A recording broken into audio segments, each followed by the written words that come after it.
hujan disertai angin yang terjadi pukul 13 siang mengakibatkan tiang listrik miring.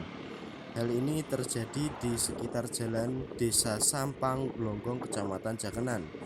Setidaknya 9 tiang miring ke arah jalan yang baru selesai dicor. Kondisi itu cukup membahayakan pelintas jalan. Belum lagi kondisi jalan yang licin. Hal ini menjadi perhatian ketika melintas di jalan alternatif antara Kecamatan Pati Jakenan.